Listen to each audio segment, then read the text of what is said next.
Hello. Today is November 21, which means that it's my 51st daily entry. You know how you're aware of all the crazy things that are in your life and the weird things that bother you? Like, for me, it's seeing a whole bunch of cookies and gifts and deciding to take them. I was just gonna take them as gifts, and I was driving them down. I was gonna drive them up to my family and to my niece and nephew, and there's this very real conscious thought of I really hope I don't eat all of these cookies in the car. I hope I just don't do that. There's a chance that I could, and I hope that I don't.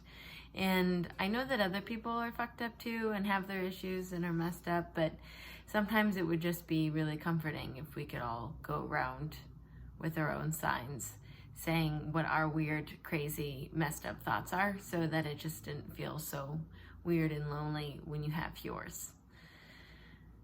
But alas, that's not the case, and my crazy is not more or less crazy than somebody else's, and I just kind of have to tell myself in order to feel better about the things that I go through. I don't know why I just was thinking about the day. I think that because doing these daily entries, it just makes it so much more present, and it's way nicer when I feel like other people think crazy, weird thoughts too and have a hard time with things. And it's not the same hard thing that I have a hard thing with, but I'm also not alone in it.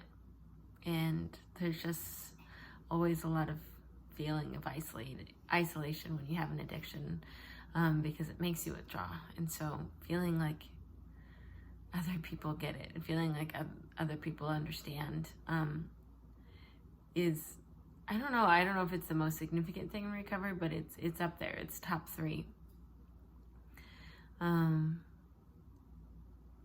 What do I want to talk about today?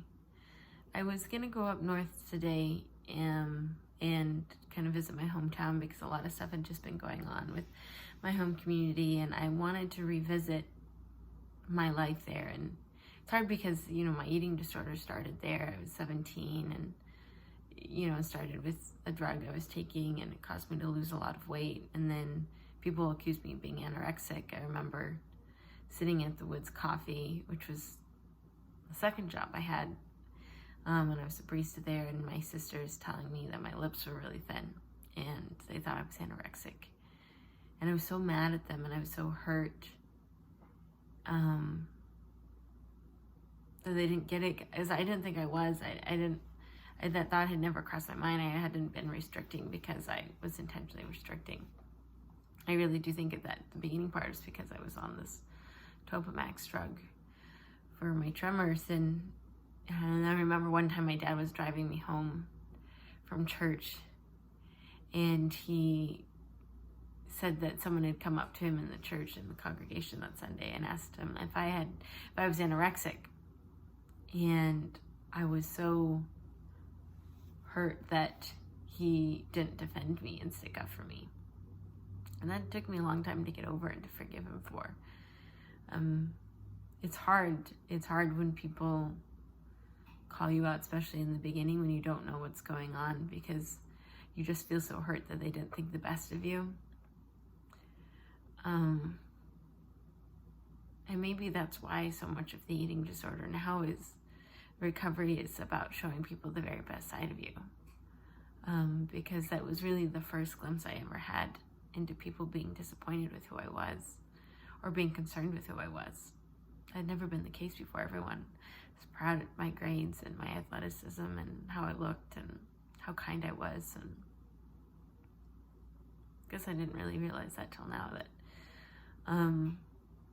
it's been hard to share anything about recovery, because the first time I did, I felt such a deep sense of disappointment and disappointing people that I loved.